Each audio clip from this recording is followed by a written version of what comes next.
Judiciary Committee member, is joining us right now. A very crucial fellow. You know him very well, John Kennedy, Republican, beautiful state of Louisiana. Senator, what do you make of this, and what do you want to know about what's in this? Number one, I would ask the Attorney General to work Sunday. He probably does anyway. After church, read the report and let's get it released to the American people. They're entitled to know what happened. Number two, look, FBI agents and Justice Department officials have the right to their own political beliefs, but they can't act on them. If somebody in the 2016 campaign did and tried to hurt President Trump or hurt Secretary Clinton, the American people need to know. They need to be dismissed from the Justice Department and the FBI, and if necessary, they need to be prosecuted with great vengeance and furious anger.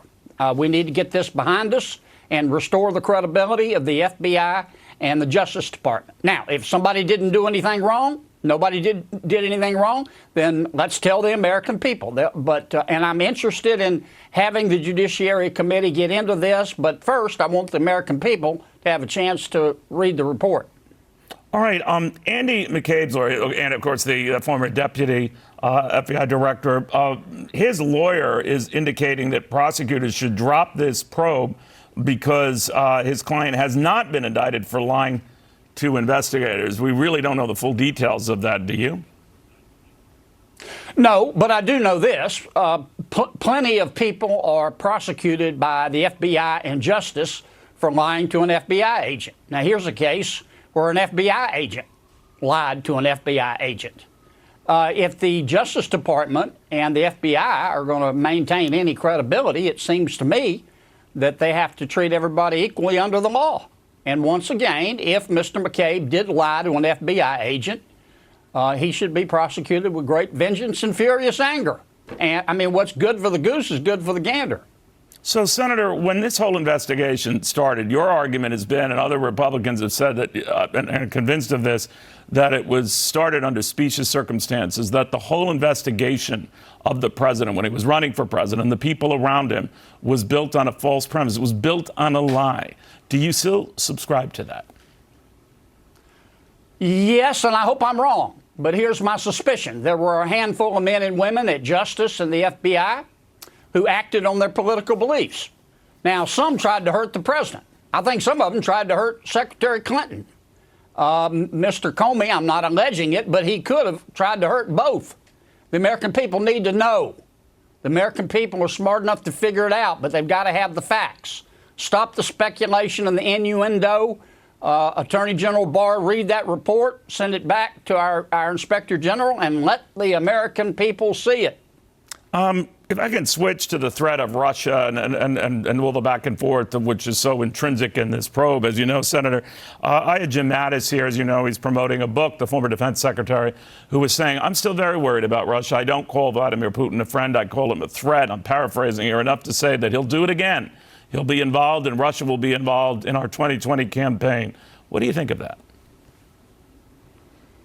I trust Russia and China and Iran and North Korea like I trust a Jussie Smollett police report.